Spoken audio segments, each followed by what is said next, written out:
मैं हूं doctor Dhirendra Singh, ORL international clinic से। आज मैं आपको टॉन्सिलाइटिस के बारे में कुछ महत्वपूर्ण जानकारियां दूंगा। टॉन्सिलाइटिस वास्तव में क्या होती है इसके बारे में मैं आपको बताता हूं। टॉन्सिल जो होते हैं एक लिम्फोइड टिश्यू होते हैं जो कि हमारे मुंह के पिछले वाले हिस्से में होते हैं, और ये लिम्फोइड कलेक्शन होता है जो कि हम जो भी कुछ खाते हैं या जो भी कुछ हानिकारक चीज़ें लेते हैं उसको ये ट्रैप कर लेते हैं, उसको ये पकड़ लेते हैं और हमारे बॉडी को प्रोटेक्ट करते हैं, उसकी रक्षा करते हैं।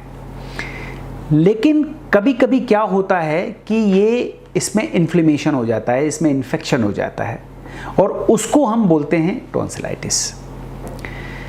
टॉन्सिलाइटिस के जो कॉमन कॉजेज़ हैं वो होते हैं वायरल की वजह से और बैक्टीरिया की वजह से। जनरली जब कॉमन फ्लू होता है या सर्दी जुकाम होता है वो वायरस की वजह से होता है, तो उसमें टॉन्सिल्स भी इन्फेक्ट हो जाते हैं, उसमें टॉन्सिल भी संक्रमित हो जाते हैं और इसकी वजह से टॉन्सिल में इन्फेक्शन हो जाता है। इसके अलावा जो दूसरा मोस्ट कॉमन कॉज होता है उसको बोलते हैं बैक्टीरियल इन्फेक्शन, जो बैक्टीरिया की वजह से होते हैं, और इसके लिए बीटा-2 स्ट्रेप्टोकोकस रिस्पॉन्सिबल होता है। अब सबसे इम्पॉर्टेंट चीज़ होती है, अगर आपको टॉन्सिलाइटिस का इन्फेक्शन हो गया तो क्या करना चाहिए। देखिए, टॉन्सिलाइटिस का इन्फेक्शन होने से सबसे पहले मैं और भी बताना चाहूँगा कि कैसे आपको पता लगेगा कि आपको टॉन्सिलाइटिस का इन्फेक्शन हुआ है, टॉन्सिलाइटिस हुई है। क्या होता है, इसके क्या क्या सिम्टम होते हैं। इसके सिम्टम होते हैं जैसे कि गले में दर्द होना, गले में जो हम कुछ सोलो करते हैं, गुटकते हैं, उसका गुटकने में तकलीफ़ होना, कान में दर्द होना, गले में सूजन होना, गले में इन्फ्लेमेशन होना, जो यहाँ पे लिम्फ नोड होते हैं उनमें स्वेलिंग आ जाना, तो ये हेडेक होना, फीवर होना, तो ये सब टॉन्सिलाइटिस के सिम्टम होते हैं।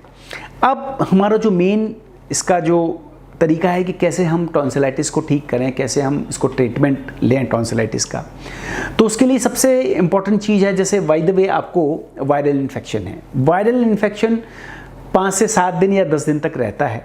तो उसके लिए अगर आपको गले में दर्द है, अगर आपके टॉन्सिल्स में इन्फेक्शन है, तो आप उसके लिए सिम्टोमेटिक मेडिसिन्स लें। जैसे आपको फीवर है तो आप पैरासीटामोल ले सकते हैं, अगर आपको बॉडी में पेन है तो आप आइबुजेसिक ले सकते हैं, गर्म पानी के गरारे करिए आप, उससे क्या होगा, धीरे धीरे टॉन्सिल्स का इन्फेक्शन ख़त्म हो जाएगा।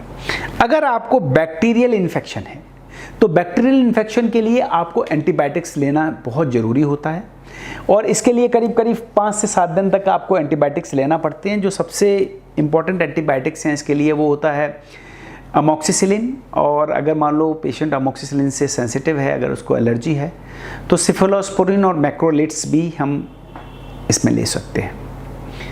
अब बात आती है कि अगर आपको टॉन्सिलाइटिस है तो आप ये कोशिश करें कि बहुत ज़्यादा ठंडी वगैरह चीज़ें ना लें, बहुत स्पाइसी चीज़ें ना लें, जिससे कि बॉडी की इम्यूनिटी राइज़ करती है। ज़्यादा से ज़्यादा पानी पिएं, जिससे कि बॉडी में हाइड्रेशन बना रहता है। गर्म पानी पिएं।